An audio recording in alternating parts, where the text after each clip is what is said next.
Hello, everyone from Chelsea Fan TV. I hope you're all doing very, very well. Welcome back to another evening show, and plenty to talk about today. Plenty, and we shall speak. We shall go through everything, and all of the latest Chelsea news. We're going to talk about Xavi Simons to go to Tottenham over Chelsea. And we're also going to be talking about the Fulham preview. And Kunku obviously is gone. And all the other links are as well surrounding the club, because as far as it's been made aware to us, just based on what we've heard, it's like, Xavi Simons was never the only option. There's other options out there as well. And we've been linked with another player from Brighton, so we're going to speak about that as well. There is plenty to go through. So smash that like button if you haven't already. Subscribe to the channel.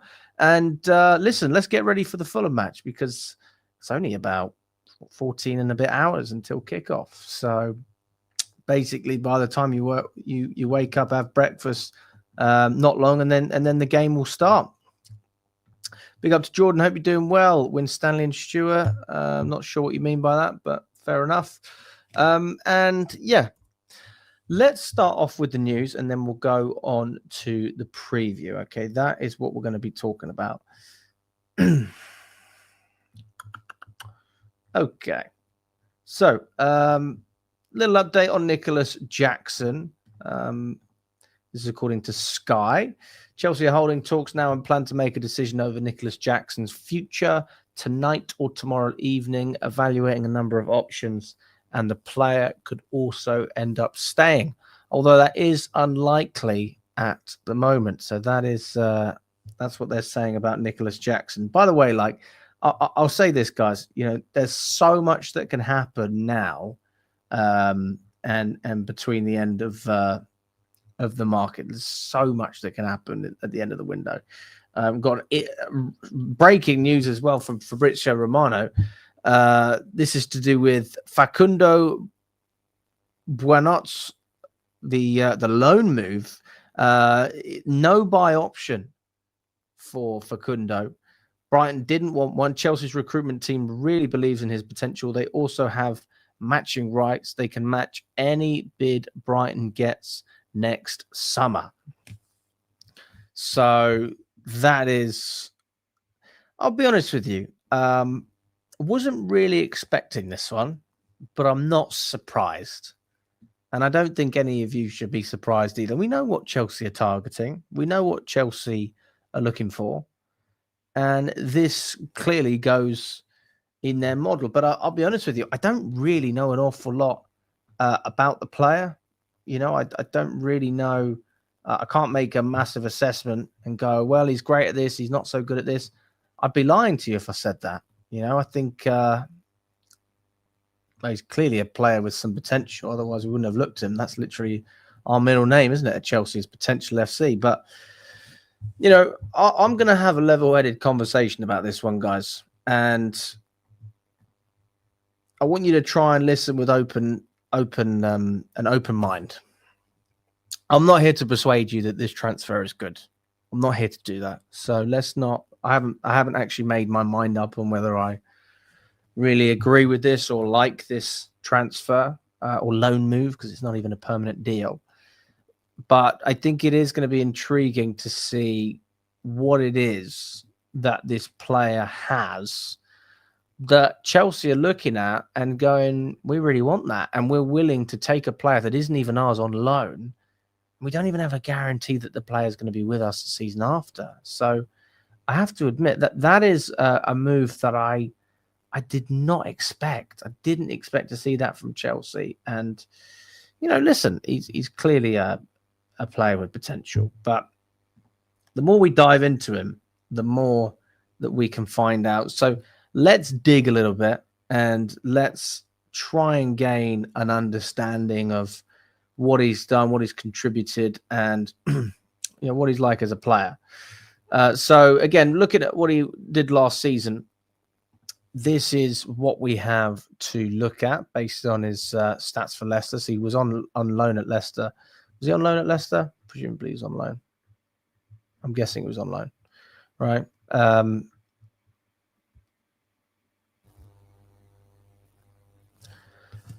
31 games in the Premier League, 2 in the FA Cup, 2 in the EFL. In those 31 games, he got 5 goals, scored 5 goals, got 2 assists. And then the FA Cup, a goal and an assist in 2 games and nothing in the EFL Cup. But he technically only played 1 game if you round it up because it's only 97 minutes. So there would have been a cameo as a substitute. So 35 appearances, 6 goals, 3 assists, 9 GA in 35. So roughly, just under 1 in 3. So we'll say 1 in 3.5, something like that. Not terrible, especially considering he was playing for Leicester. Not exceptional. If I'm looking at impressive stats in terms of a team that was a player that was playing for a struggling team, I'd look more at Liam Delap and I go, that is impressive what you were able to do at Ipswich. And if you're in a better team with better service, etc., then I expect to see great things, much better things than that. But then even if you're looking at Liam Delap, I mean, he got 16 GA for Ipswich last season. Oh, no, that's fucking... Oh, they've included the Club World Cup. Really? Oh, that's just annoying. Let's look at what he did in the Premier League. That's so annoying. They've included the Club World Cup in that. But even for Ipswich, I mean, he scored about, was it 12 goals for Ipswich in the Premier League campaign? And they were, against good teams as well, not just rubbish teams. Scored against Fulham, scored against Villa, scored against West Ham, scored against Brentford, scored against Tottenham, scored against Chelsea, scored against Fulham again, Southampton, Villa again, Bournemouth, Wolves. I mean, he wasn't scoring against City and Liverpool, but let's try and give the man a little bit of credit. He was with a struggling side. So when I speak about, can't even pronounce his name. When I speak about Buenote and what he did with Leicester, I don't think those are terrible stats. I don't think they're bad. I'm not saying they're bad because they're not bad. They're okay. They are respectable. But what will make them more respectable is if we see, the trend, right? I always like to go through the trend and see what you're getting over the course of a campaign. So you're seeing towards the first 9 games, he's starting the majority. He is starting the majority of games. He was on the bench against Palace. But generally speaking, he's playing the majority of games at the beginning. Got an assist against Fulham, a goal against Villa, an assist against Arsenal, Bournemouth, Southampton. So it's a good start to the season for him, a very good start. And then a goal against Brentford. So you're 13 games in, and you've got 1, 2, 3, 4, 5, 6 GA in 13 games, which is exceptional considering he's with the relegation side. And then it just quietens up, doesn't it? Gets much, much, much quieter. And I mean, let's not just talk about him. Let's talk about the team that he was playing. And again, I'm not defending or saying anything. I'm just looking at the numbers in front of me. So his form was pretty decent for the first 13 game weeks. And then look at the team as a whole. Look at Leicester as a whole. Didn't score, 1 goal, didn't score, 1 goal, didn't score, 1 goal, didn't score. It's like a tongue twister. I keep saying it. Couldn't score any goals. 0. How many goals is that from game week 16 to game week fucking hell? To game week 31 and game week 16. How many goals did they score? Let's count. 1, 2, 3, 4. 4 goals. 4 goals. 4 goals in 15 matches. That is incredibly bad. I mean, let's just hone in on this again and just see what kind of minutes he's playing as well. And again, we look on the right-hand side from, let's just go from game week 6. He's starting all of these games. He scored in 3, scored in the 4th one, and he's still playing regular minutes. And then he was out of the squad for some reason against Brighton, and his minutes are very sporadic up until that point. So from game week 15 up until game week 26, he only starts, 2 games. Is that it? He only starts 2 games. And look how Leicester suffer when he's not involved in the squad. Now, again, I don't know all the details about Leicester, but it clearly looks like him not playing makes it harder for them to score goals. And he still wasn't starting many games. I mean, he's played against West Ham. Very limited minutes. Very limited. And they suffered. I mean, they beat Southampton and Ipswich. That wasn't exactly hard to do last year. And they beat Tottenham, who were absolutely crap. So, I mean, just looking at that trend, you would say that Leicester played better when Buenote was in the squad. Leicester was a better team when he was part of that outfit.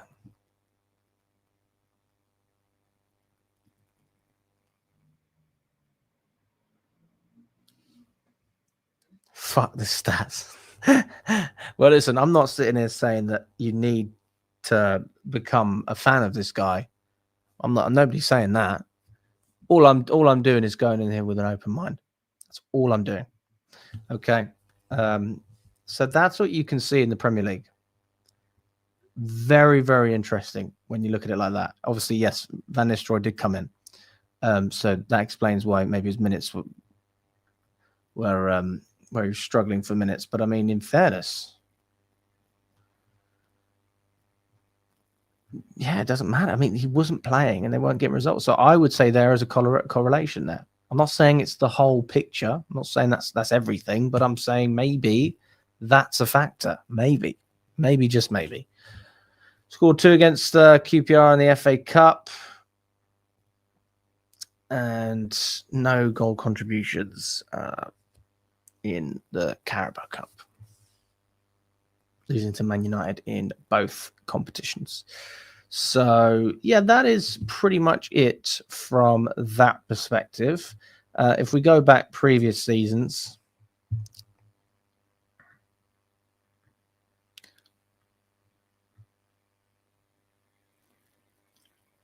this is when he was at Brighton. So he was getting cameos, but he wasn't contributing much. What was his GA? Oh, so he actually played a fair few games for Brighton. 36 games, 4 goals, 1 assist. So he improved upon that season. He did improve. He played a fair amount of Premier League minutes. He played in the Europa League, FA Cup as well. No goal contributions in Europe. And in the Premier League, very limited minutes at the beginning. And he did get more game time, ever so slightly. But yes, very limited, all in all. So he broke into the squad. I mean, that's the main thing about that season. He broke into the squad. So over the course of 2 seasons, I would say he's improved. He's got better. He's not got worse. That's my opinion. What do you think in the chat?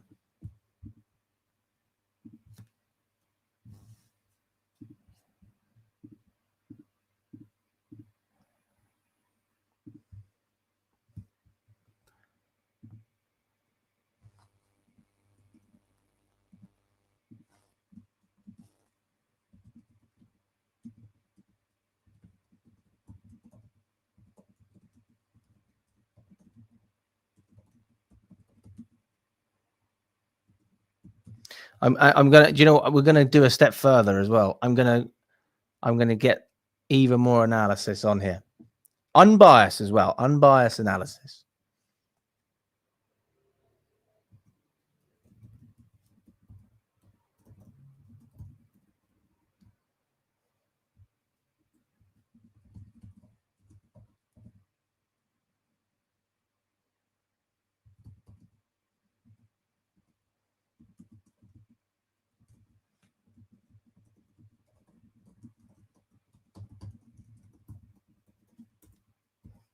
I want detailed analysis, his strengths and weaknesses. I want to know about his character and his personality. I want to know everything.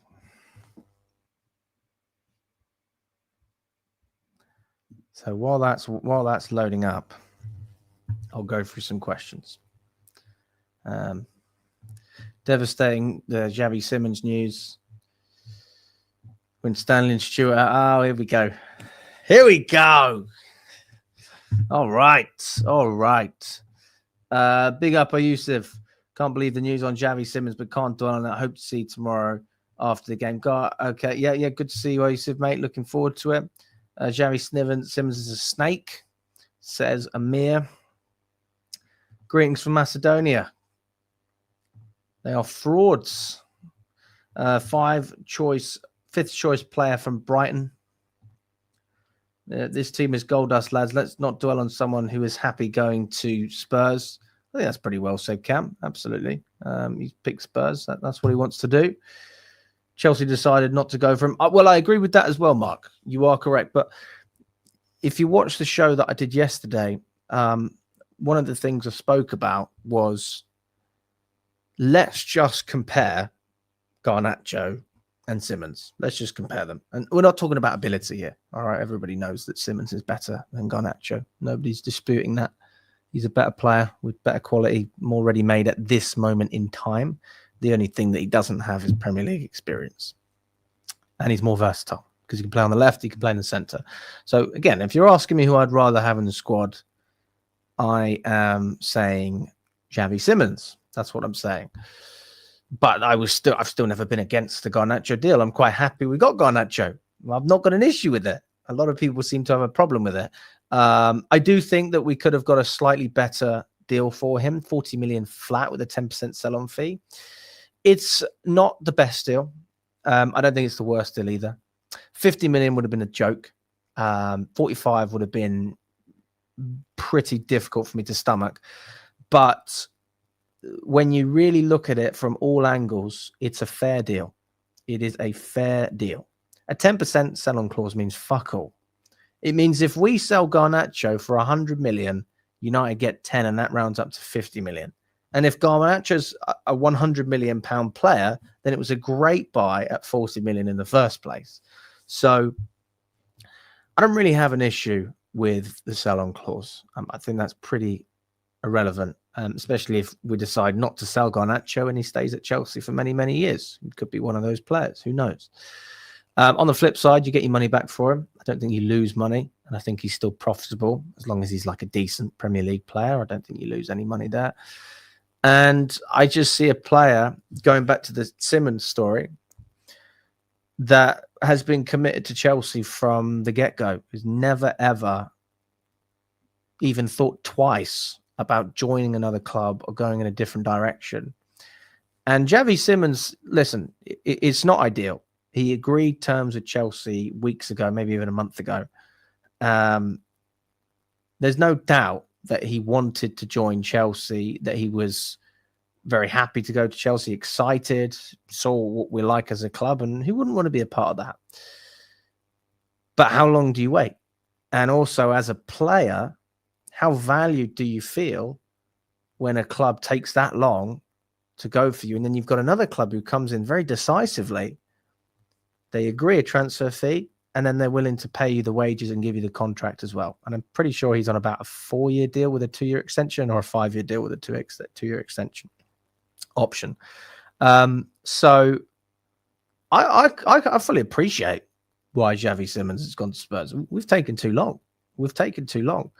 But having said that, I'm not as angry as everyone else. He's clearly not a player that was 100% committed to us. He's not 100% committed. If he was 100% committed, he would have done what Garnacho did. He would have said no to Tottenham. He would have said no to anyone else. I want Chelsea. That's all I want. And then, by the way, you're in a situation where Leipzig don't want to lose him on a free. They're forced to negotiate with us, right? It's the player. The player has the power in this scenario to decide where he wants to go. And you either have another year in Germany playing football, I don't think would bother him too much. I think he's been playing quite well out there. And then you go for a free and the club suffers. So they don't want that. They're obviously going to negotiate to try and get some sort of transfer fee. Or you choose another option. And that's your prerogative as a player. So I don't have an issue with it. I don't have a problem with Winstanley and Stewart for this one. I just think that I think people are being a bit reactionary. I think people are being a bit immature. What have Winstanley and Stewart done in this window? Improve the squad, yes or no? You let me know in the chat right now. Yes or no? Improved or made us worse? You all know the answer. You all know the answer. And you know that we have improved. And you know that, well, not all of you will know this, but I've never really had an issue with the directors and the board. I've had an issue with the owners. They're the ones I've had the issue with, because whenever we've had frustration about the way we do business, we know that we could have got Victor Osimhen if we would have accepted the wage. We could have got a number of players if we would have accepted certain terms, which we would have been spending a lot more money in terms of a weekly basis paying out. But we decided that wasn't the route. The directors, the board didn't decide that. Yeah, Paul and Stanley and Lawrence Stewart didn't decide that. That was Egbali. That was Clearlake. It wasn't Bowley. It was Clearlake. And Bowley's obviously gone along with it. Not that he can do anything else. He hasn't got the controlling shares anymore from the football perspective. So they have been forced to work within the parameters of what the owners allow them to do. So anyone that disagrees with the model and the way we sign players and the players that we signed, your frustration should not be with the directors. It should be with the owners. It should be with the owners. And there's obviously a reason that we've stalled on Xavi Simons. There's clearly a reason for it. I think that one of the reasons might be potential resale value. I mean, that's one of the reasons. I also think that it was because we were waiting for Jackson to go, and that didn't happen. So if we would have got sales a little bit quicker, and let's not sit here and act like we haven't sold well. We've sold exceptionally well. But let's just imagine that we were able to do that quicker, then I do think Xavi Simons would be a Chelsea player right now. I think that would be the case, but he's not. And I'm not that bothered. I'm not. I'm still very confident with the squad. I'm still confident we're going to sign other players. I'm still feeling very, very good. People acting like Cole Palmer gets injured. We don't have another 10. Hello? Have you not seen Esteval? Have you not seen that Brazilian? What he did to West Ham? The fact that Crystal Palace had to double up on him on the right-hand side. People saying he was silent after 5 minutes. Because after 5 minutes, they started doubling up on him and took him out of the game. That's a compliment. Why do you think Cole Palmer looked better when Esteval came on? Because the defense, their focus shifted from one player to another player. So I don't buy this whole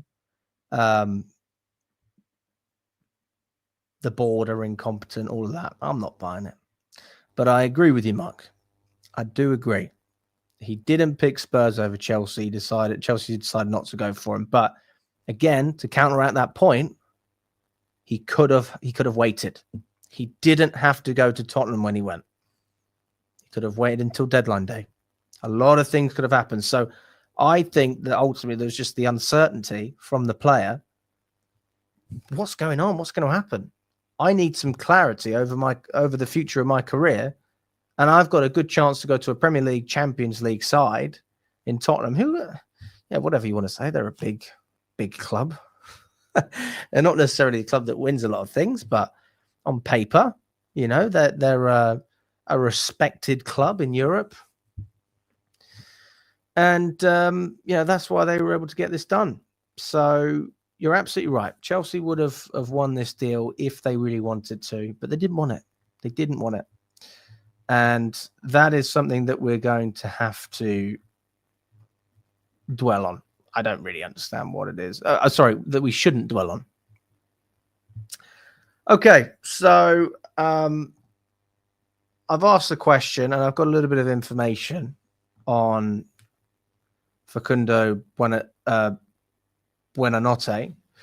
And there's a few things that I've got. I got a snapshot, a playing profile in terms of what you can see on the pitch, strengths, weaknesses, and what opponents target, best position and tactical fit, character and personality, recent aggregate markers, so a few quick facts, and how to unlock him and how to stop him. So that's what I have at the moment. So let's quickly glide through it, and then I will. In fact, I'll go for a couple more questions because I feel like I need to try and keep up with you guys. Let me go through a couple of these things.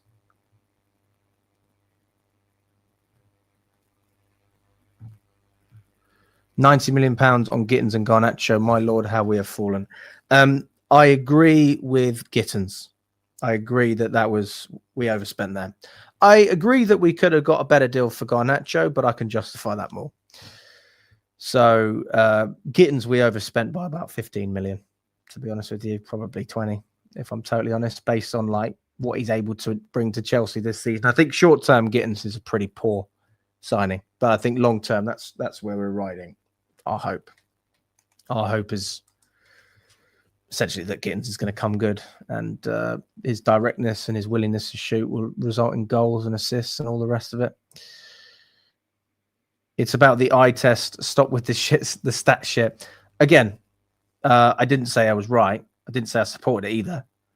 But this is the numbers. The numbers are also a part of a way you can judge a player. That's the reality. It's like when you play a shit game and you still win, and you're bantering the other fans, and they go, "Oh, but we were this and we were that." Mourinho used to say it. They take the 3 points. Sorry, they can take the ball home with them, and we'll take the 3 points. Who cares? If it's good, it's good. And if it's not, it's not. But, we can look around these things and try and have an objective view. That's one thing we're going to try and get more on this channel, guys, is looking at the big picture, looking at everything. The eye test is something we also need to talk about. I'm not saying you shouldn't talk about what you see and the way the player plays, but you can clearly see something, whether it's good or bad, based on what he's contributed over a course of 2 seasons in the Prem. 40 likes by 22:20, and Palmer will go on the green screen. Well, I think we're a little bit past that, but how many are we on?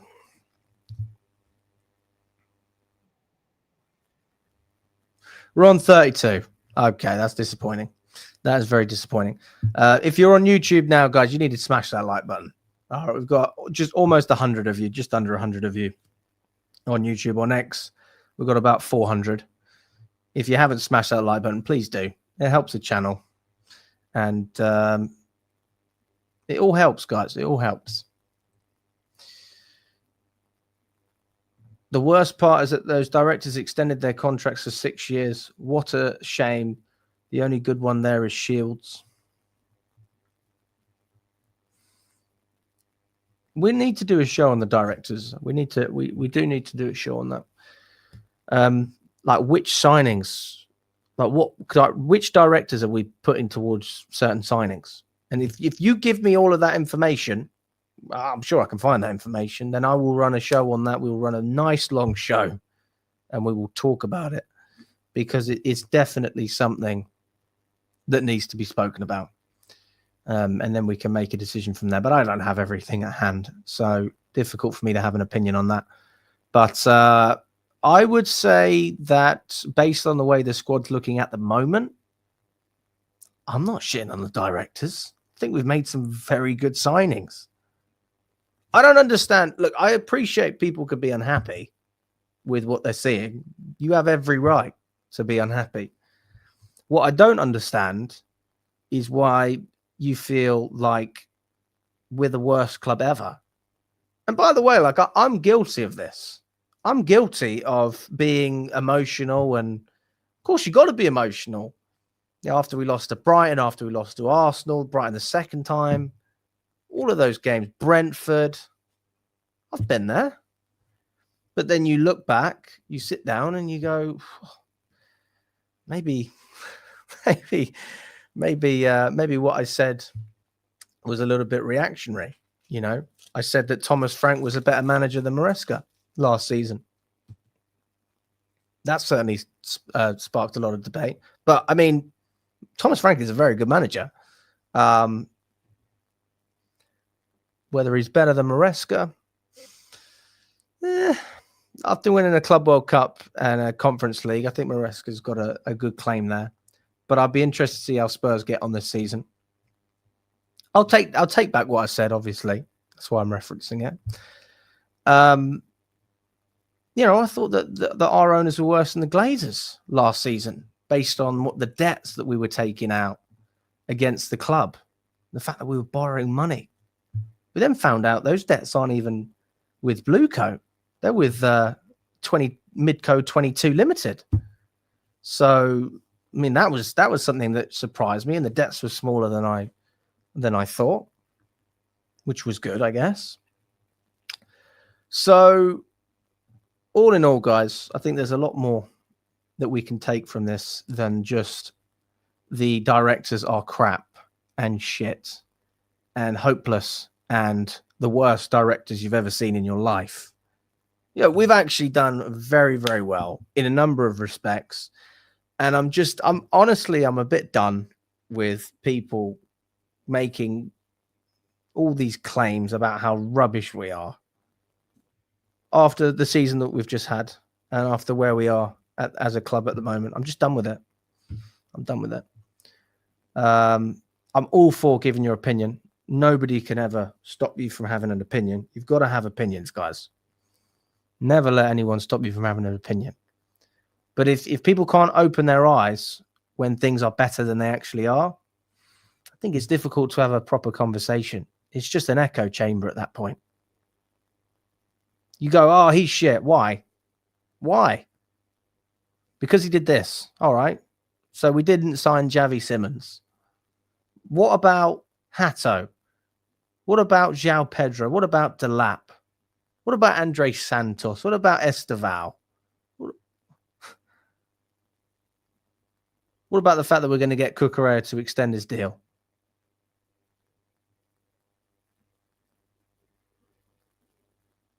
I mean, Cole Palmer was signed by this recruitment. Is he a bad player? So was Caicedo and Enzo and Gusto. You get the point. Yeah? We've definitely improved.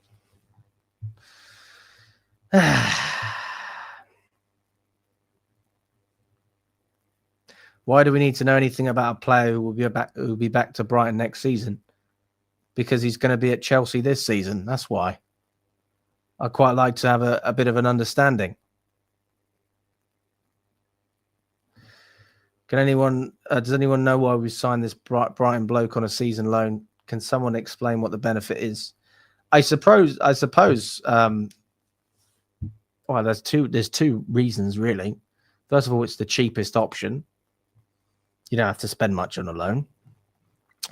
And secondly, we have matching rights. So any club that puts a bid in, we have the right to match that bid. And I presume out of the two bids, we would be prioritized.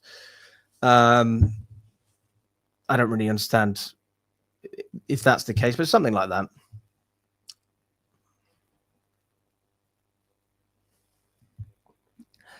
I have to say, like, I'm not. I was a little bit shocked. I'm not going to sit here and say, I was expecting it, but at the same time, I'm not surprised because not everything's going to be plain sailing. It never is.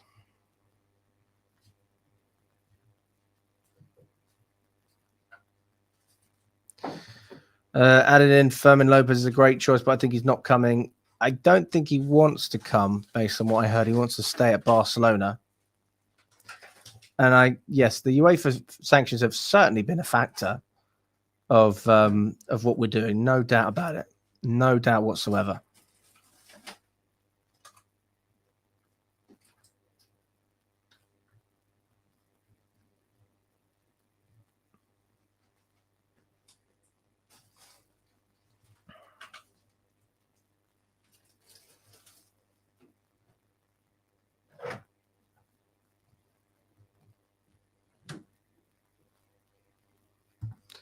Sold Madueke to get Garnacho. Well, I'd actually say they sold Madueke to get Esteval. That's what I'd say. He seems like the replacement in terms of regular game time.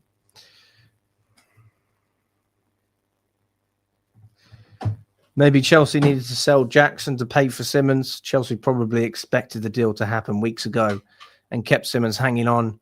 No mun, no fun. So get a loan instead.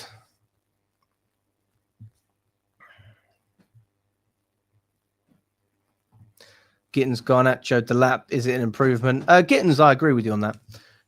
Although I would say probably a better player than Mudryk. Well, that's certainly one that can be disputed. Garnacho, definitely a better player than Mudryk. I'd say he's a similar level to Madueke. Delap, 100% improvement. No question mark there. I mean, you're comparing him to Mark Guiu. He was our second choice last season. So, I mean, that's obvious. Should have brought in a keeper and a centre-back. That would be strengthening the squad. I was very frustrated with the goalkeeping scenario. I'm totally with you on that one, Petter. The goalkeeper was always a priority, and we fucked that one up. We royally fucked it up. The Petrovic saga really. That's why I wasn't angry about Manyan. I was like, okay, we're gonna have Petrovic. I'm a big Petrovic fan. I can't speak about him at Bournemouth, but I can speak about him when he was at Chelsea, and I was always a big fan. But then not to get Manyan and fumble Petrovic as well and sell him for, it wasn't even a good profit, about 10 million. I was very upset about that. So I agree with that. In terms of a centre-back, we did sign Hato, who was cover for Cucurella, but could also cover at centre-back as well, based on what we've seen in... he can also, when he was playing at Ajax. So he can play as a left-back, he can play as a centre-back. Now, looking at him, he looks a bit smaller than I expected. So I'm not sure if I'd want to start him at centre-back, but I'm not against it in like a Carabao Cup game or maybe like a minute European game like Pavos, something like that. If you have to rotate, it's not the end of the world. But the keeper was definitely an area I would have liked to have strengthened. But in fairness to Sanchez, he hasn't been terrible this season. We're only 2 games into the league campaign, but he hasn't been terrible. So 36 more to go. This transfer is a 3 out of 10 so far. No centre-back, no goalkeeper. We're not ready to compete this season for all competitions. We will be lucky to make Europe this season. Vincent, I have to disagree with you on that one, mate. I think it's been a great window. I think it's been a very good window. I don't think it's been tip-top. The striker was the priority, and we didn't get 1 striker, but 2 strikers, 2 very good strikers.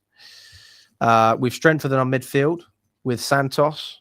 We've strengthened our midfield in terms of depth for Caicedo with Asugo. We have one of the best midfields in Europe on paper.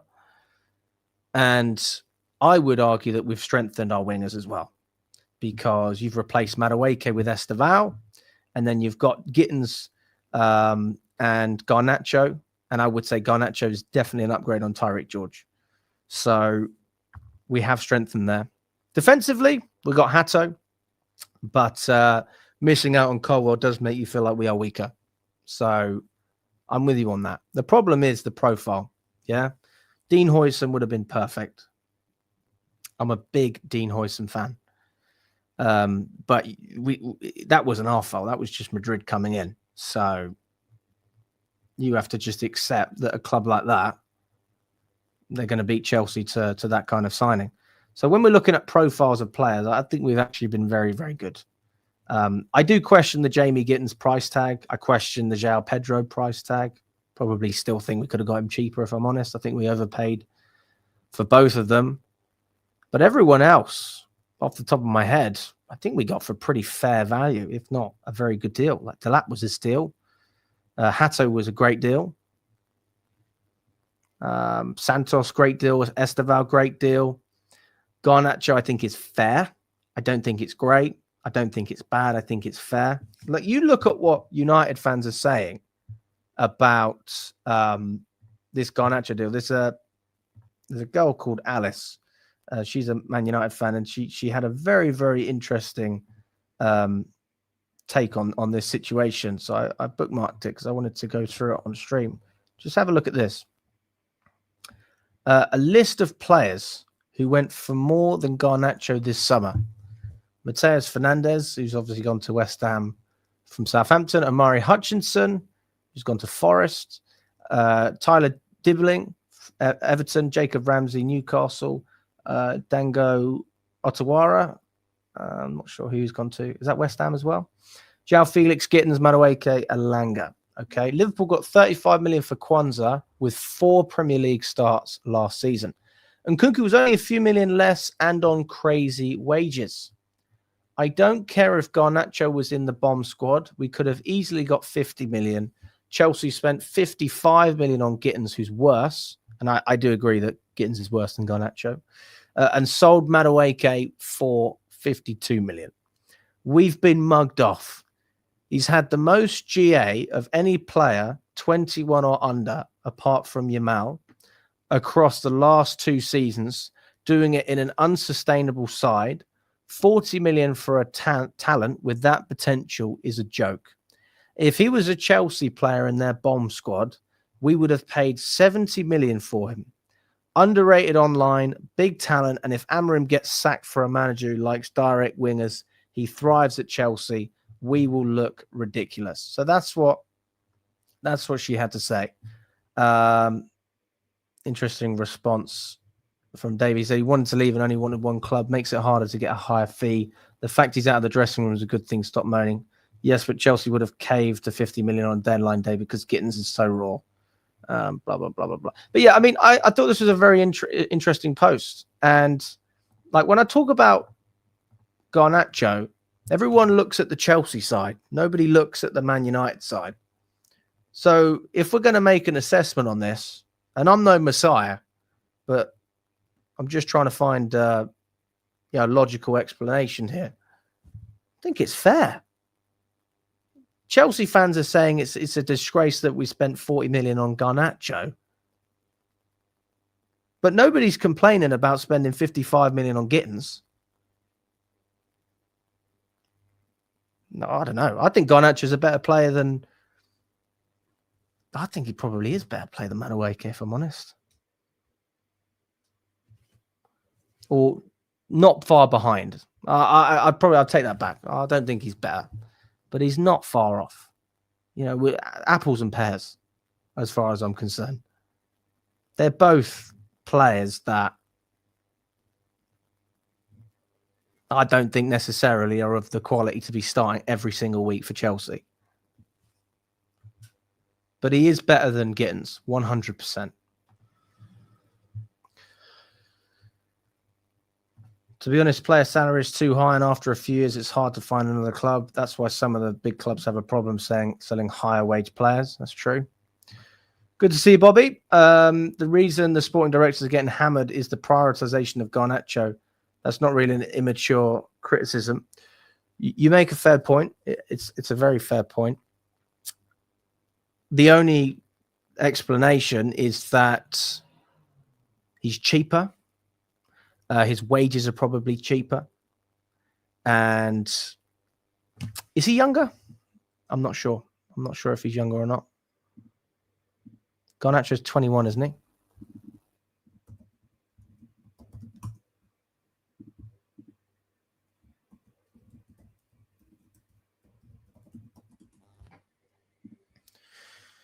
Garnacho's 21. Xavi Simons is 22. Not a big age gap there. So we won't use that argument. I appreciate that frustration. I guess the logical explanation is you're saving 20 million quid. You're saving 20 million. And you get a cheaper... I mean, what's his wage for Tottenham? What's Xavi Simons' wage for Tottenham going to be?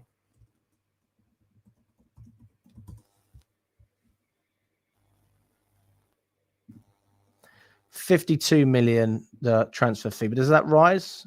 Oh, it's 60 million euros. Okay. All right, we're doing that in pounds then. Cool.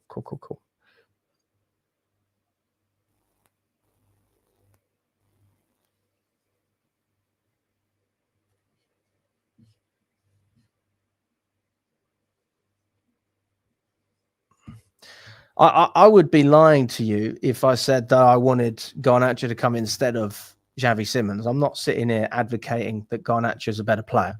I think we can all agree Xavi Simons is a better player. But I'm also not going to sit here and say that Garnacho makes us worse, because he doesn't.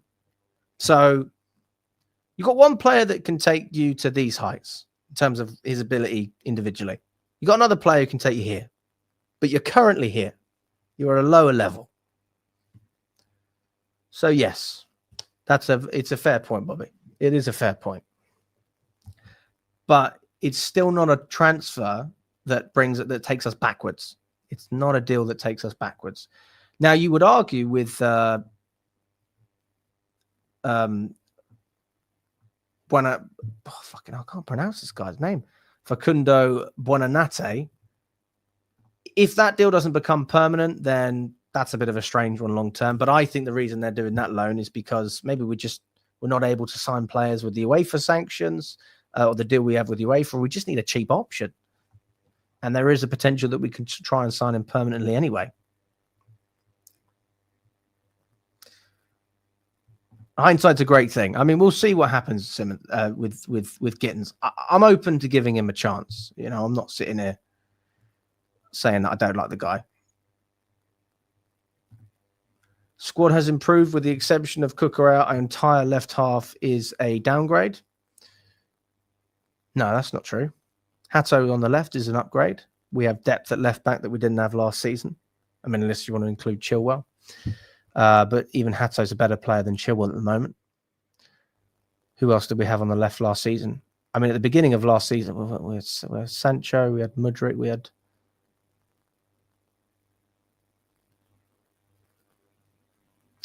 I think that it's, again, like I wouldn't say that Sancho, he wasn't worth paying for, mate. So, I mean, I wouldn't have wanted to pay 25 million for Sancho. So that says enough for that player. Mudryk, I actually really like Mudryk. I liked him. I was a fan of Mudryk.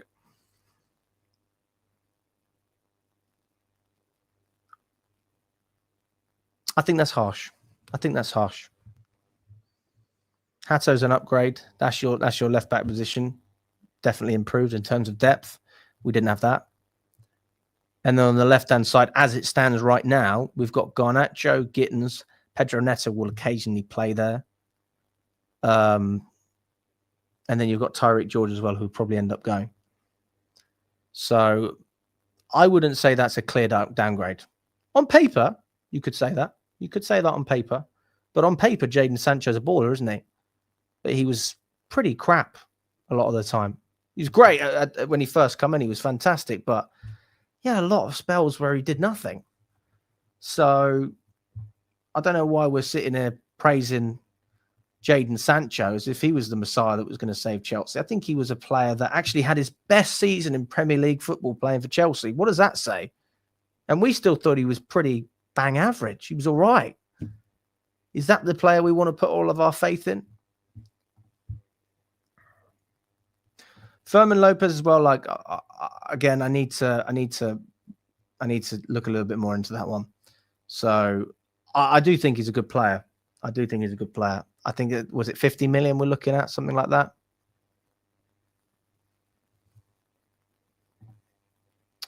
See you later, Tan. The likes are ridiculous. Bunch of freeloaders. How many have we got? Goodness gracious. Come on, people. Smash that like button. Come on now. We've got over 600 of you in total. Smash that like button if you haven't already, whether on YouTube or X, whatever platform you are on. The only improvement is Pedro and Jackson. Estevao is new to the team, but not a new signing. Where exactly are the upgrades? Gittins and Garnacho are clear downgrades. Gittins is a downgrade on Madueke. I'll give you that. Garnacho's an upgrade for me. Yeah, I'd say he's an upgrade on Mudryk.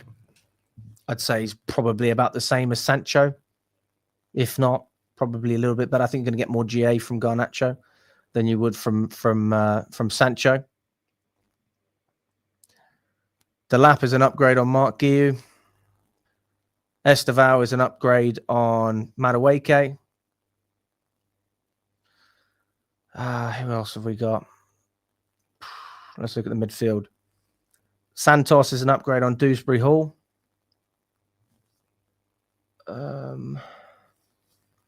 Asugo is depth that we didn't have last season in that position. Hatto's an upgrade on what we had last season. And then the defense, I will say that, it would have been nice to have another centre back. I'm with you on that. I'm with you there. Hey Alex, I'm not so bothered about Simons. He's injury prone and we have good enough attackers. I'm more worried about the goalkeeper. I'm with you there. I'm with you. Egg Burley round 2. Maybe. Who knows? Get the gloves out. Rest in peace, Chelsea. We've fallen so bad that we stockpiled players. We are not a trusted process club. We're in the mud, guys. These owners are profit merchants. They don't care about football at all. Whereas the goalkeeper and the centre-back. How can you say that when we've just won the Club World Cup? Fucking killed PSG. We killed them. And we've made so many signings. So many signings. It's ridiculous. Such a bad opinion, man. You have every right to make your opinion, but that is the worst opinion I've heard. That is horrendous. Come on, Vincent, mate.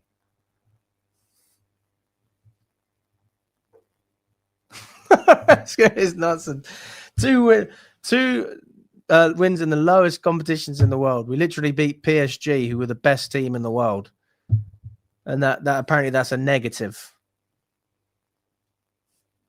Jesus Christ. Conference League, fair enough. Anyone could win that. But we finished top 4. That was challenging. That was a good achievement. That was our priority. We literally ticked every single box, and people are like saying that we don't care about who. I mean, by the way, I'm not sitting here saying the owners don't care about money. I'm fully aware of our ownership, fully aware that we are owned by private equity. And the whole point of private equity is to buy a company or whatever it is, build it up in value, and then sell it.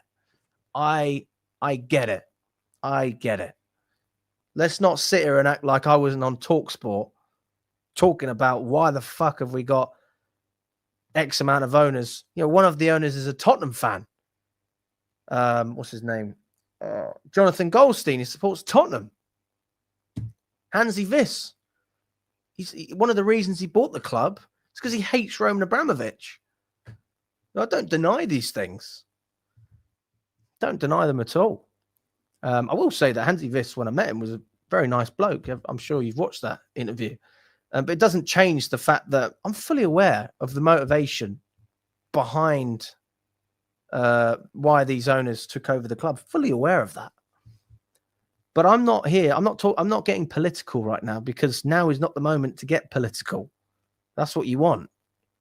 We're talking football and transfers, and you cannot tell me that we have not improved this team.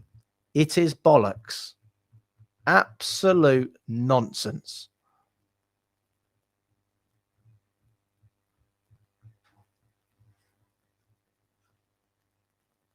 We didn't sign Xavi Simons because you shaved. I did it this morning. I thought, why not? I felt a bit groggy.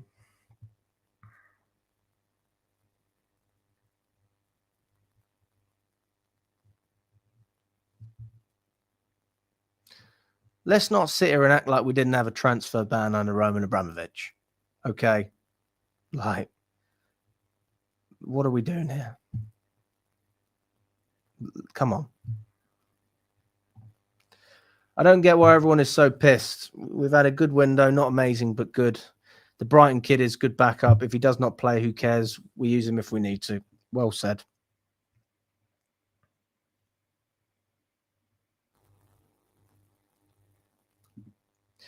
By November, the reality would have kicked in when we can't cope with the UEFA Champions League injuries due to the Club World Cup. I'm scared that we will not be on the top half of the table. Even tomorrow's game is a draw. I mean, I don't know what's going to happen tomorrow. I personally think it will be a tight 1-0 win. That's my opinion. I think we'll get a clean sheet. I don't think we'll score loads of goals, but I think we'll get one.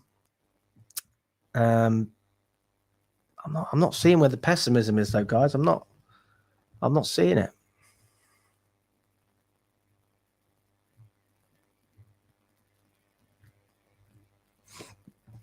$200K. Damn. Well, then that's why we didn't go for him. Serious. 200 grand. Well, there's your answer. Chelsea don't want to pay him 200 grand a week. Fucking hell. My God. It's a good wage.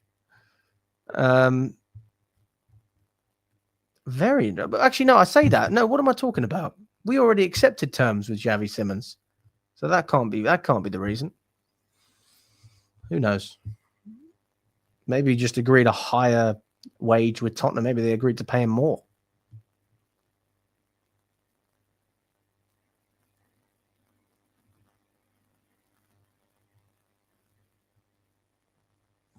Russell's on his way to the airport already. Russell is flying over from Scotland to go to the Fulham game. Big up to Russell. W's in the chat for that, man.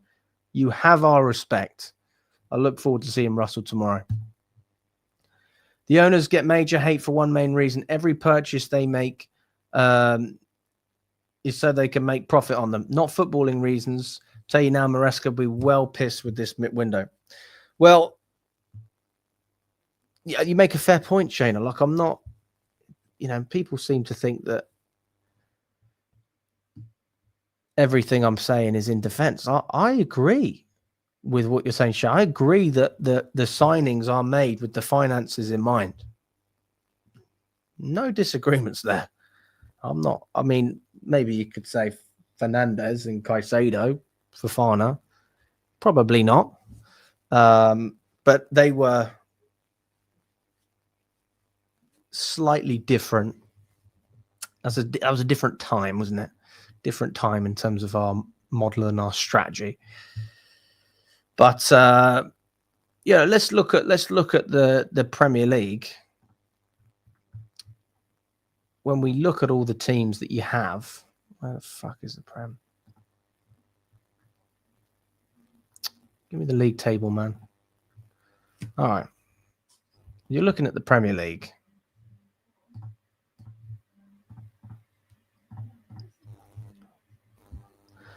Arsenal have owners that I would say, to be fair, have been quite generous in recent years. But the Kroenkes have been pretty well renowned for, spending within their means. Tottenham, pretty stingy club as well. They operate within their finances. Same with Liverpool. Same with us now, if we're being totally honest. Nottingham Forest pushing. Man City don't really care about money. Sunderland, they spend well. Everton. There's a mixture of clubs, guys. There's a mixture of clubs. But I just think that, you got United to spend a lot of money.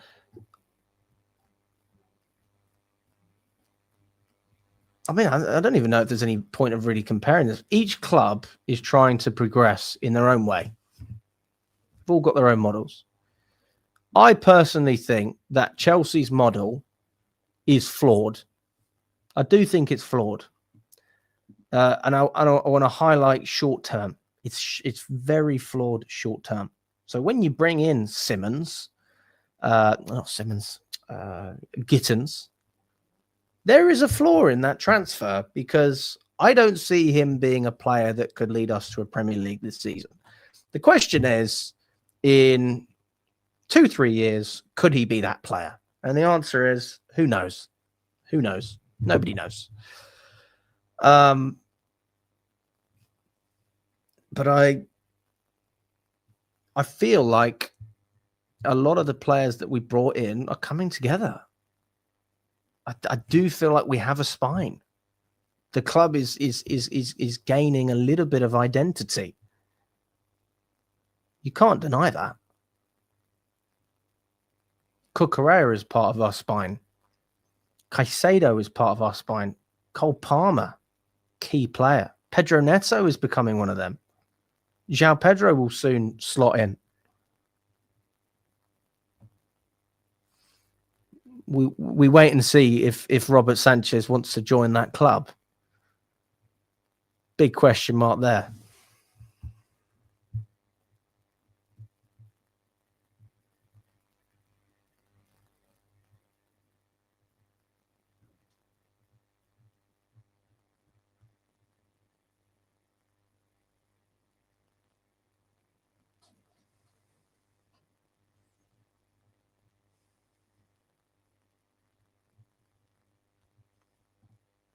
Anyway, I've been going for an hour, and I was meant to go through Facundo Buenote, and then we got dragged into this conversation.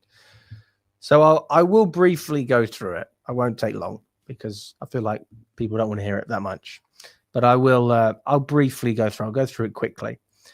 So he's an Argentinian player. He's a left-footed attacking midfielder or a right winger. And he is, how old is he? 20 years old. Very young. Very, very young. So he plays primarily as a number 10 or an inverted right winger. Obviously, still a Brighton player as it stands. There was interest from Leeds. That deal collapsed. In terms of the player profile, what you see on the pitch, his first touch and balance in tight spaces. He likes receiving on the half turn between the lines and then accelerating into the inside right channel. De Zerbi, when he was manager at Brighton, highlighted his progression and called his display versus Chelsea his best ever game for Brighton. That was in December 2023. He's a creative carrier rather than a pure sprinter. So he uses feints and quick changes of tempo to open passing lanes. He likes to contribute to shot creation and aggressive and progressive carries relative to other players around him. Obviously, that's Brighton and Leicester in this case. Capable of curled finishes from the edge. He did score a nice goal against Chelsea. Again, that's going back to the game Roberto De Zerbi was talking about. And he's very active in terms of his pressing. So he'll chase back, but he's not a ball winner. In terms of his strengths, he is very good when it comes to close control and operating in tight areas, receiving the ball under pressure. He's got a quick turn on him. Vision in the right half space. He's good with the wall passes and through balls after drawing a defender. Comfortable as a link between midfielder and striker. De Zerbi praised his mentality when he was at Brighton and improvement through mistakes.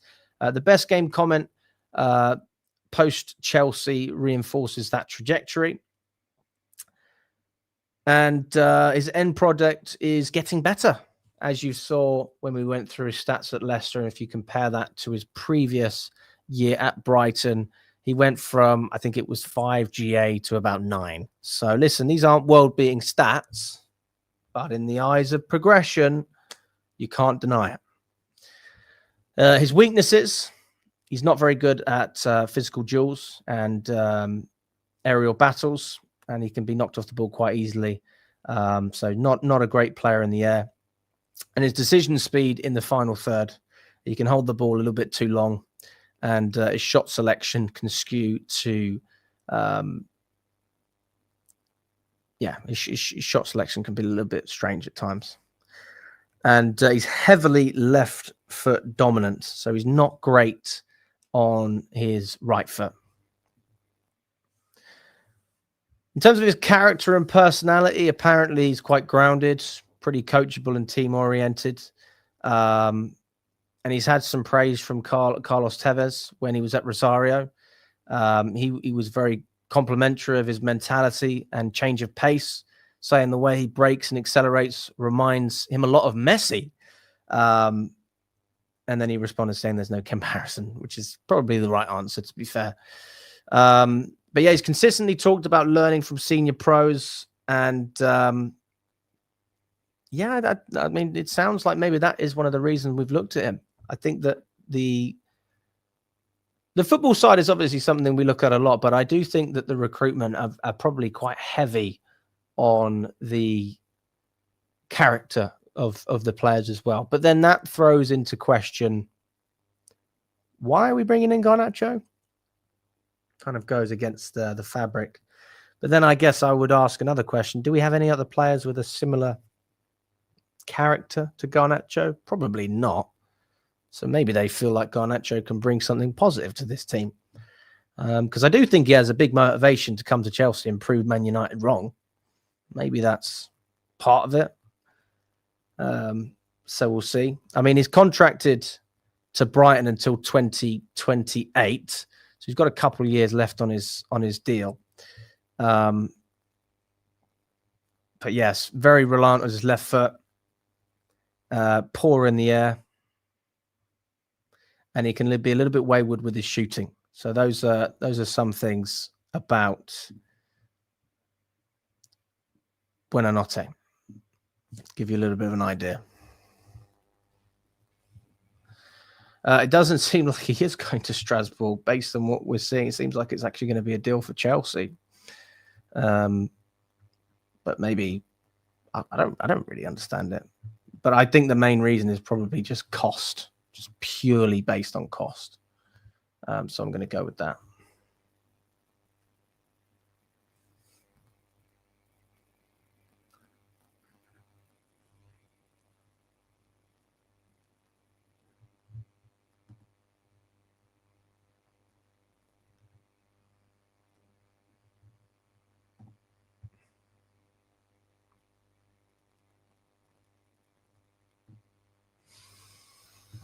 Right. Let's go with some of the other stuff. All right. Let's go with some of the other stuff.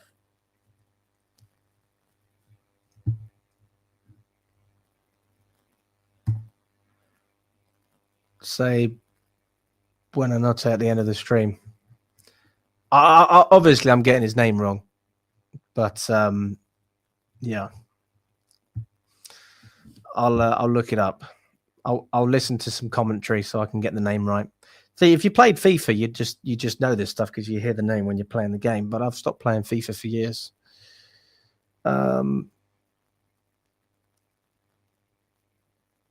Maresca wanted a centre back. He publicly stated this on a press conference. But we are building good relationships with Spurs and Brighton. Oh, it means good night. I thought it was Buenas noche, not Buenanotte. What language is that?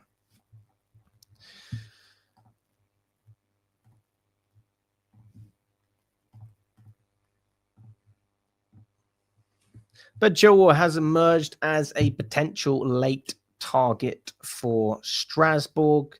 So, well, that makes sense. I suppose you want to get him off the wages, give him some game time. Hey, listen, if it works for Strasbourg, if Strasbourg are genuinely interested in him, then it works for both sides, doesn't it? I think they're going to need everything they can get and maybe split the wages as well. Just take some of that burden off of Chelsea. More favourable terms, though, I'm sure, than what we got with Palace.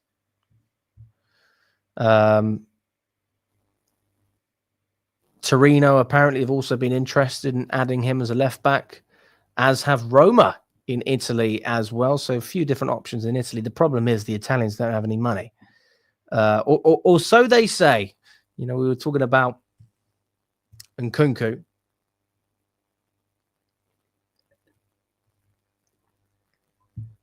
He ended up going for pretty good money. I mean, that was a fair deal.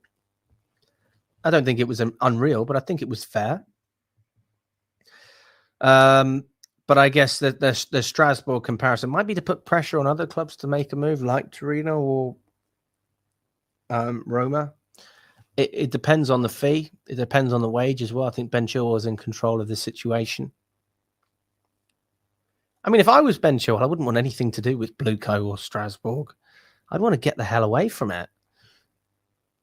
So maybe, yeah, I mean, Italy just seems like a more attractive prospect, but it's not up to him, really. I mean, if you're not getting any bids, if the player hasn't had concrete discussion with the club in terms of his contract, then there's not really much to talk about. But in terms of loan deals, I mean, here you go. Pletigol and Iamia Sanmia. Don't know who the hell that is. Oh, that's a Bayern Munich sort of account. Fair enough. Bayern are looking to finalise the Nicholas Jackson deal today or tomorrow morning. Loan deal, option to buy, no obligation, loan fee up to 15 million euros. Okay, that's not pounds, that's euros. So roughly 10 million, let's just say 11, 12. Yeah, roughly 10, 11 million pounds, something like that. Do I think that's a good loan deal? Yes, I do. I think it's a good loan deal. Listen, if you can't sell him for a certain amount, you loan them and then you don't have to sell them for as much anyway. And this is one of the things I've not got an issue with in terms of our not just our loan strategy, any loan strategy. Let's say you get a player like Vega. Let's use Vega as an example. How much did we sell him for in the end? 25 million? It wasn't that much. But we've got a great sell-on clause in there. So you spend, what was it, 12 million? 12 million on Vega. You then get a loan fee of 5 million from Juventus for 6 months. And you've made almost half of the money that you spent on the player in the first place on a loan. And then you sell him. And because you got the loan fee, if it's 25 million, it's really 30, isn't it? Because you got 5 million from the loan. You weren't paying his wages at that time. And the wage is obviously sustainable anyway, because, again, we only sign young players on low wages and we put them on long contracts so we stay in control. And that means if a player doesn't play well for us, we can loan them for 3 years and they still got 3-4 years left on their contract. So that's why it makes sense in that regard. So listen, if you're going to get 10 million off of Jackson, that takes his value from, let's just say 60 million if we were willing to sell him for that amount. And then we could sell him for 50 next summer. And you've already made 10 million from loaning him. So I don't have a massive problem with that. And if nobody's willing to pay that money, because Newcastle have obviously ended up getting, what's the name of that German guy? I remember we were linked with him at one point. We were talking about 40 million and they've paid like 80. Oh my God. The market is so inflated at the moment.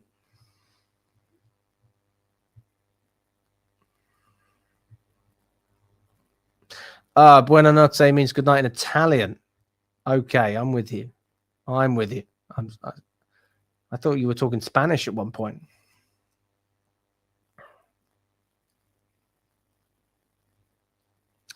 So yes, I think that's an intriguing deal. Got nothing against that one for Nicholas Jackson as far as I'm concerned. Get him out if he doesn't want to be here. No problemo. We have had an offer from Roma, according to Sky Sports, for Tyreek George. Fulham and Crystal Palace are thought to be keeping an eye on his situation. Bayern like him and have explored a deal. Chelsea preference is a permanent deal. No surprise there. I don't know what the offer is. Probably 5 million and a Mars bar. Yeah, I think that 25 million is sort of the bare minimum, really. And I think that's probably what you get. He's worth more than Broha. He's worth more than Ugachukwu. So, yes, I can justify 25 million. I can justify that. I could justify 30, to be honest with you.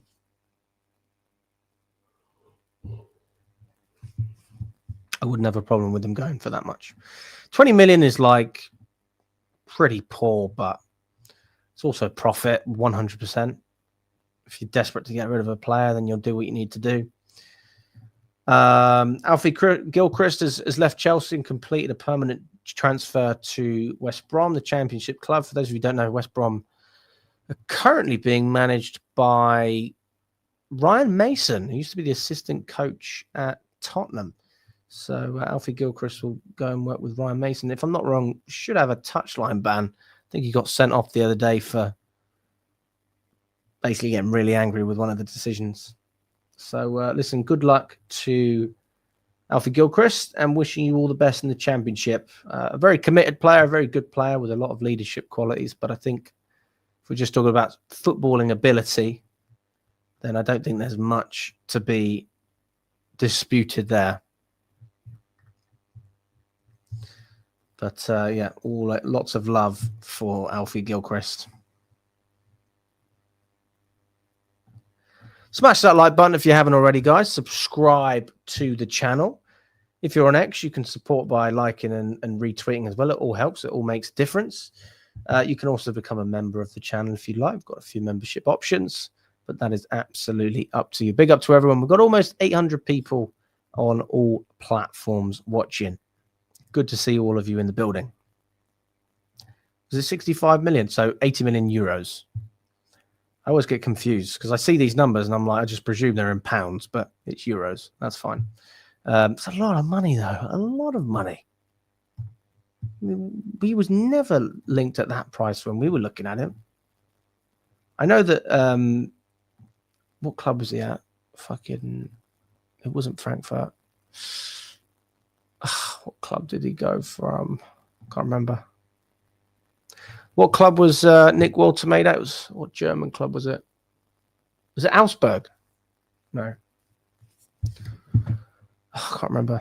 Someone let me know in the chat. Well, Voldemort for oh, that's a bit harsh. Fucking hell. That's a bit harsh, Stephen.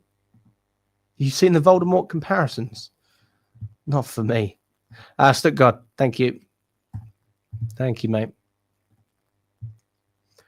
So all in all, where we are at the moment, it's very, very interesting situation then.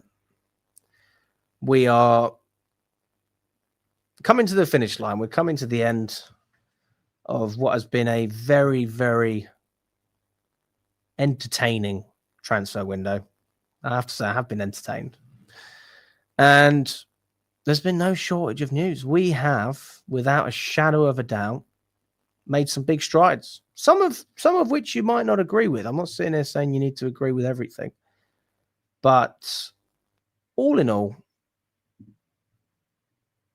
I think that we can see more good than bad in this window. And I think that you should, as Chelsea fans, I'm not saying you should think this or that, but my personal opinion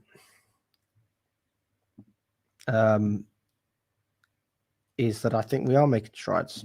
Here we go. Here's an update as well on the signing. Right, this will give us a little bit more clarity. So Nizar, oh, fucking hell. Nizar Kinsella, he's written a little bit about it.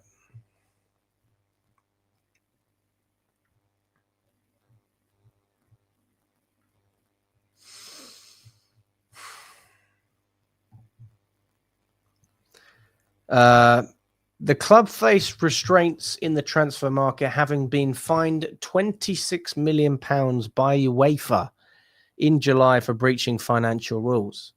They are under pressure to maintain a positive transfer balance or risk being unable to register new signings for the Champions League phase, the Champions League phase. And that is one of the reasons that they prioritized Garnacho over Simons. So, yeah, it's pretty much what I thought. It was the finances, ultimately. It was the finances that came into play with that transfer. And I think that there has to be a bit of an understanding here from Chelsea fans. I'm not going to lie to you. I mean, if that's the difference between us being net positive and not, I completely understand it. We haven't sold Jackson. We're not going to sell Jackson because he's going to go on loan to Bayern Munich as it stands. We're close to selling Tyreek George. There's no guarantees of that. We've got Sterling's wages. We've got Chilwell's wages. We've got Disasi's wages.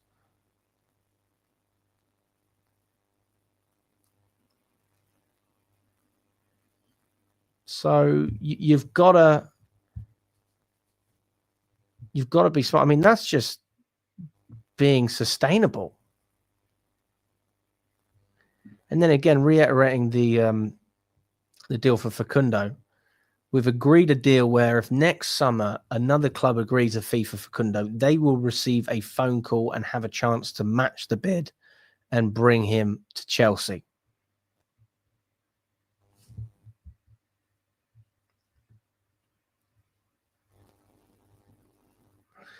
According to Ben Jacobs, Chelsea have not ruled out making a move for Fermin Lopez, even after Buenote. Maresca has spoken to Fermin Lopez. Chelsea could yet proceed if Fermin becomes open to the move. But then we had an update from Fabrizio Romano saying he wants to stay at Barcelona. So little bit of a contradiction there. I wouldn't put our hopes on getting Fermin Lopez.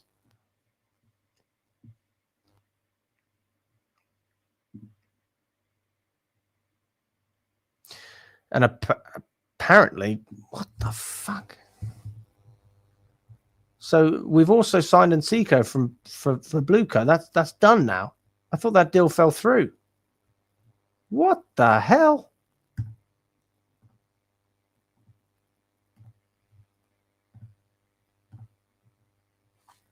Oh my god! I thought this deal didn't go through. I can't keep up with it, guys. It's so hard to keep up with it all. Julian Enciso deal has just been sealed by the Buenote Group. Here we go, confirmed. Deal agreed with Brighton. Medical 100% completed as Enciso signs until 2030. Understand Enciso joins Strasbourg immediately on a permanent deal with a potential future at Chelsea. So, my God, so much to go through. I'm like, I mean, fair enough. So that's not necessarily relevant to Chelsea at this moment in time, but from a Buenote perspective, that is, yes, that's what we know.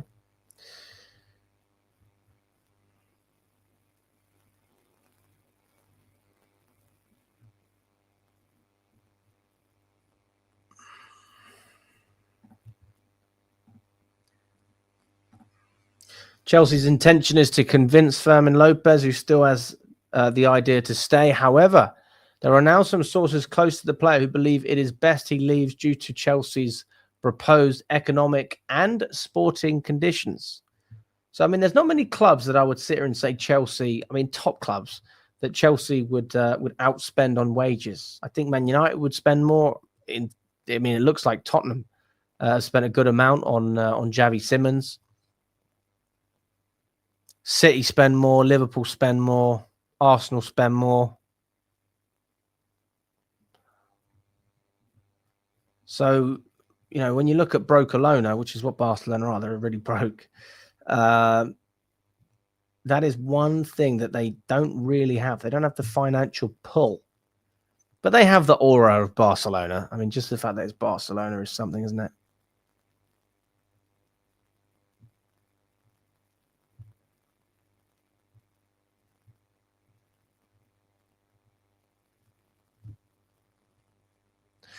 I mean, maybe there's an option for us to loan Fermin Lopez with an option or an obligation to buy.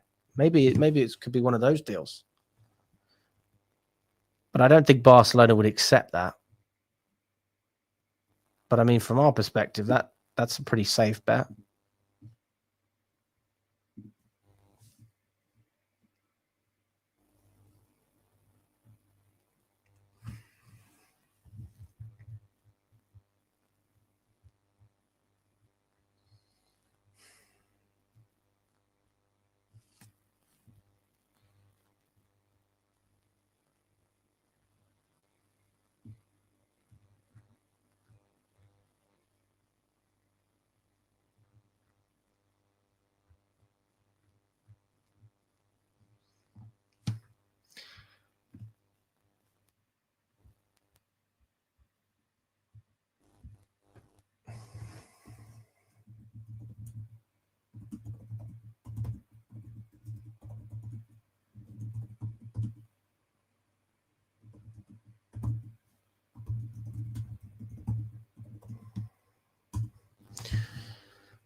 I've asked AI, rate Chelsea's transfer window this summer out of 10 and explain why. Let's see what it says. It's having a little think at the moment. Have a bit of fun with it. If Buenote doesn't come good, Pires and Enciso will be coming next season. We'll only consider Lopez if we sell Jackson with a favourable deal. There's a lot of option, guys. This is what I like. I like the idea of having options. Now, then you have the argument: are the options good enough? You can have that argument, no problem. And I think in terms of the defense, you probably say, well, maybe our options aren't good enough if we want to pull for a league title. I think they are good enough for top 4. But obviously people strive for more than that. Chelsea want to strive for more than that. But I mean, my thing has always been, I want us to get better. If you want anything else, well, I guess it depends what you're saying, because there becomes a point where you're delusional and entitled. There also becomes a point where you've got no ambition. And then you say, okay, well, let's try and be realistic here. We want to do well.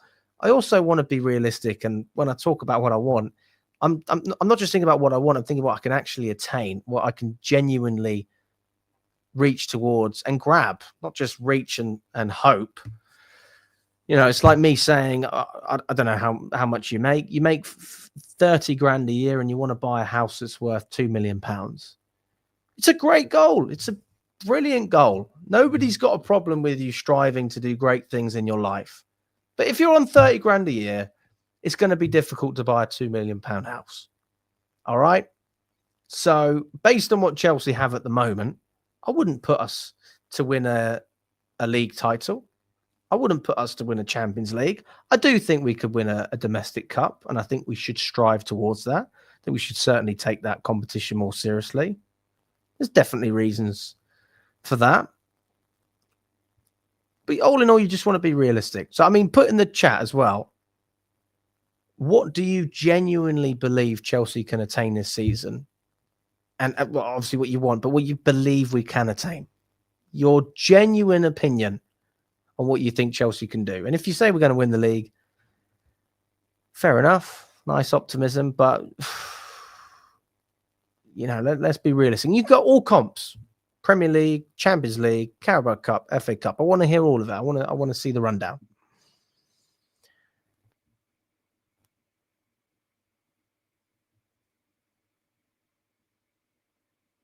Okay, there's a few stinkers from ChatGPT here. Well, I saw one. Let's should we see what he said? I'm going to go through your comments after this. Okay, so keep writing them down. Here's my take. This is what I asked it. Rate Chelsea's transfer window this summer out of 10 and explain why. So it's given us a 7.5 out of 10. To be honest with you, I'd probably give it that. I'd say it's about 7.5. Yeah, I could do that. But let's see why it said it. See if we can agree with this. What I like: clear spine upgrades. João Pedro gives proven Premier League goals, pressing as a multi-role 9 or 10. Liam Delap adds athletic direct depth up front, and it was good value as well. Joral Hato, elite potential, left back cover on a long-term deal. High ceiling wings with Jamie Gittins and Esteval, which raises the 1v1 creativity for the medium term. Pathway managed. Kendrew Pires, Mamadou Sarr, Mike Penders signed and immediately loaned for minutes at Strasbourg. And what worries the AI is goalkeeper depth risk. Kepa, Arsenal, Petrovic going to Bournemouth. Bettinelli gone. Penders is loaned. And it leaves Sanchez with limited senior cover unless another goalkeeper arrives. I don't think that's something to be worried about. If we're talking about substitute keepers, I think Jorgensen's okay. But I can obviously appreciate why the goalkeeper would be a concern. Selling to a rival, Noni Madueke, hands a dynamic winger to a direct competitor, creates a short-term reliance on very young wide options. Dewsbury Hall to Everton removes an experienced 8. Darius Ugo is one for later, not plug and play. Net effect by line. So we're talking about all positions here. So the attack is a stronger total threat. But then there's more pressure on Esteval and Gittins to produce because Madueke's out. I think Esteval takes over Madueke, so that's not something that I'm particularly concerned about. Midfield depth tilted to potential versus immediately Premier League ready after Kieran Dewsbury-Hall exit again. I think that's a pretty weak argument. Hato raises the floor and ceiling for versatility, and that suits Maresca at left back and left centre back. I'm a big fan of Hato. I would like to see him play as a centre back if that's something that Maresca would consider. I'd like to see it just to have an idea, because we're hearing about. Obviously, we know he played a season as a centre back, and we know he played a season at a left back. He's rotated at times as well. He's played in both those positions quite a lot of games. I would be intrigued to see Hato playing, but whether he'll produce is something else. Quality sales for PSR, but succession plan feels incomplete today. The best and worst pieces of business, they're saying Joel Hato and João Pedro, and then Madueke to Arsenal, and the goalkeeping exits are also poor business. Those are poor businesses. The verdict is a big upside and better balance up front and on the left side of defence, but points off for handling a winger to Arsenal and for the thin goalkeeper chart. If a competent number 2 goalkeeper or start still arrives, this jumps to an 8 out of 10. Okay. Do we agree with the AI, guys?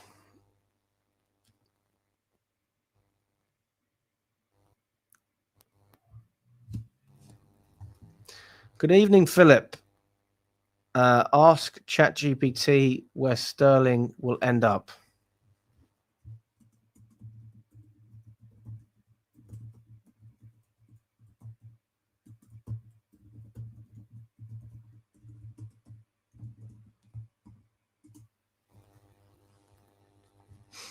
Let's see what it says.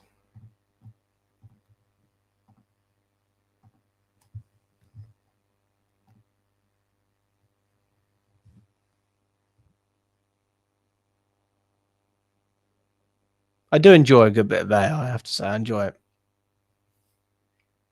I'm trying to learn how to make thumbnails at the moment, and that's how I do it. Let's go through a few comments as well while we're waiting. So, Jenksy thinks it's going to finish 3rd. I agree. I think we'll also finish 3rd. We'll definitely make top 4. That's the most important part. We might get to a final. Well said, mate. Well said. Big up, Alex. Just joined. All I want to say is fuck that. Is that fuck Win Stewart? Fuck Clown Lake. Get these twats out of my club. Jenksy says win any domestic cup, finish 3rd, semi-finals of the Champions League. Mahul says I'm cool with any outcome this season as long as we slap little bro tot Spurs. Right, what's he saying? Yeah, we know that no deal's agreed. Most likely, Fulham are the leading domestic option. Sterling favours the Premier League. Alone is increasingly realistic.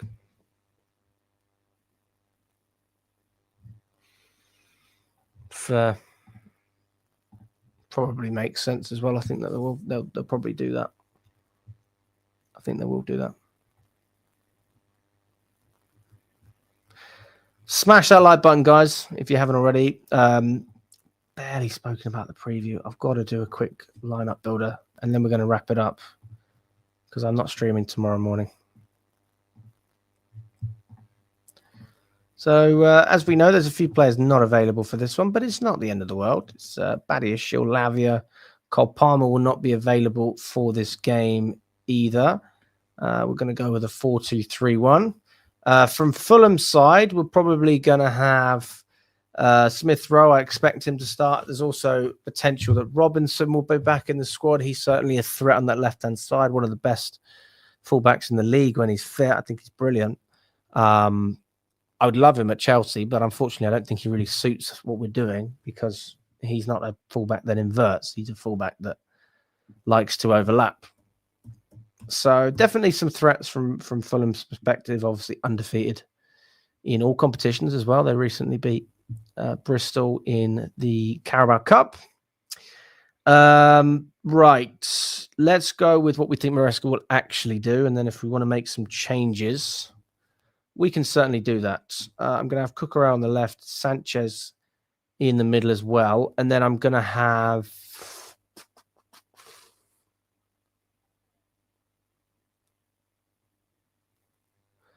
you probably have Fofana on the right if he is going to start. He had minutes against West Ham, so I don't see any reason for him not to start. Maybe get substituted off, but I think he could start. And I'm going to go with Chalobah. And on the right-hand side, I'm going to go with Reece James. Reece James on the right. So that's my initial back four. I'm going to have Cucurella, Chalobah, Fofana, and James in there. And then in front of them, classic Caicedo and Enzo. No dispute there whatsoever. And in front of them, we don't have Palmer. So Palmer is not going to be an option. Obviously, Garnacho is not going to be an option in this game either. So we can't speak about them. No chance of Tyreek George featuring because we've obviously got negotiations ongoing with Roma at the moment. They're trying to finalize the sell-on clause, the fee. Chelsea are obviously looking to get a permanent deal out of this. So I'm going to actually go with a slightly different, because I did a video about this and I'm going to change my initial stance. I'm going to go with João Pedro, and I'm going to go with Delap up front with Estevao on the right, and I'm going to go with Neto on the left. And I just feel like when we saw this against West Ham, it worked well. If it's not broke, don't fix it. Don't fix it. Got a good squad, good momentum, lots of quality. I will say this, again, I don't have anything against people having an opinion. If you're not happy with the recruitment, that's absolutely fine. And we can complain all we want about the board and when Stanley and Stewart. But then why are we saying that we want Delap in the squad? Why are we saying that we want João Pedro to feature? Why are we saying Estevao, Neto? These are all players signed by those directors, and we're giving them so much praise. So let's not sit here and act like we have a bad team, guys. We have a very good team. I would be more than happy for Tosin to start. No issue with Tosin starting, but I'm just guessing that Chalobah will. But if we're saying that Tosin is 100% in the picture, then I don't have an issue with Tosin starting. I'm happy with that. I'd probably prefer that, to be honest with you. And if Fofana doesn't start, then you see Chalobah on that right-hand side. But I think that there's a good chance Fofana starts. I think there's a good chance. He'll have lots of time to rest as well after this game. We'll have the international break. He's not going to be playing for France. So I wouldn't have an issue with Fofana starting.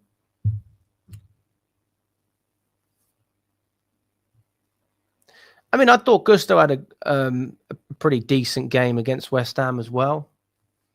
I personally wouldn't have a problem with him starting either.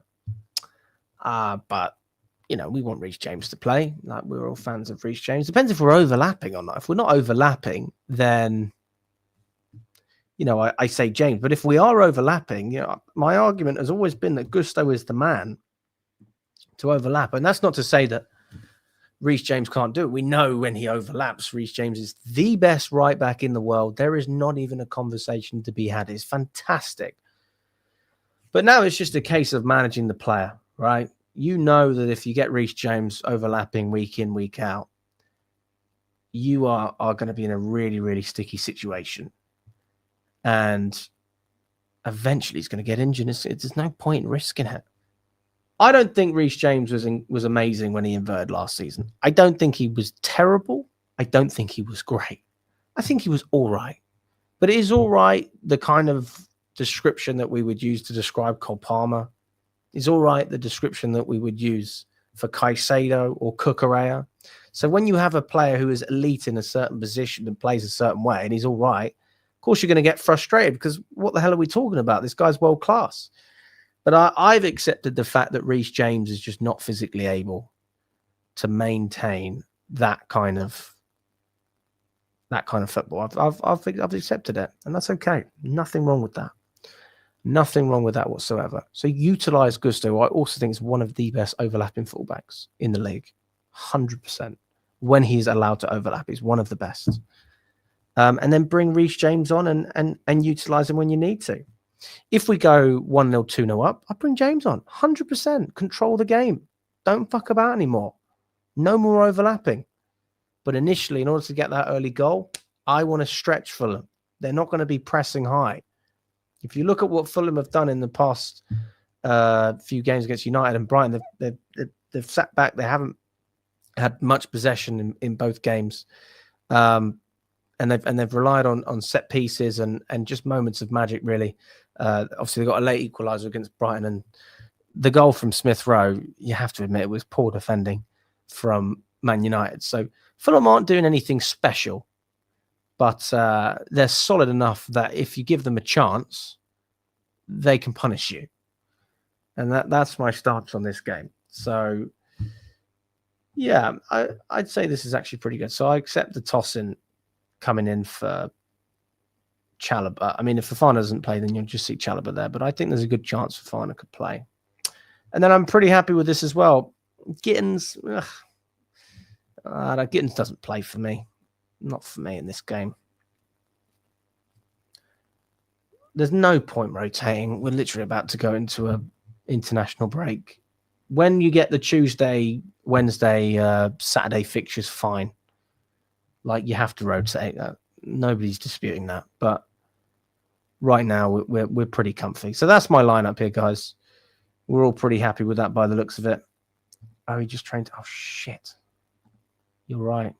You are right, mate. You're right. I saw that. I didn't actually read it. Shit, yes. Chelsea fitness update. Moises Caicedo trained for the first time today since last Friday's win at West Ham. Enzo Maresca feels it's no coincidence the three that played the most minutes last season have encountered problems. Okay, well, then we're looking at either Asugo or Andre Santos. So I leave that to you in the chat. Definitely not starting Caicedo in that sense. Thank you for reminding me, Carlos. Personally, I'd love to see Santos, but Asugo is a more defensive-minded player. But if we're looking to break down a low block, Fulham are compact. I think that Santos is still good enough to deal with transition. Still defensively pretty solid.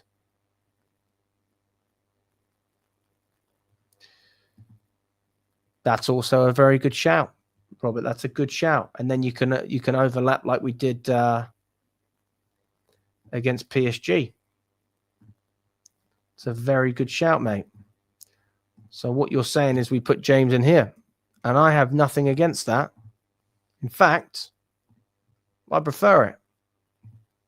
Don't get me wrong. Love Santos, but in an ideal world, you don't want to see your captain not being a part of the side. And that's my argument there. Don't think I'd have Chimpong, to be honest with you. Don't think I'd do that. That's not my preference, to be honest. Yeah, I'll go with that. I mean, that's a preference, but I don't think James will start. I think it probably will be Santos. Maybe Asugo. I don't know. Who knows? Smash that like button, guys. Subscribe to the channel if you haven't already. Come on, people. We are on 70 likes on YouTube. Run it up. If you haven't liked this video, I have been going for almost 2 hours on my own. Respect the hustle. Respect the grind. I enjoy it. Any support is appreciated. On X as well, you can like, you can retweet, you can subscribe on YouTube as well. Whatever it is, it all helps. My prediction for this game is 1-0, guys. That is my prediction. Well, listen, I'm gonna leave it there on that note. Really enjoyed this stream. big up to all of you. Really appreciate your time. We're going to catch up very, very soon. And all the best.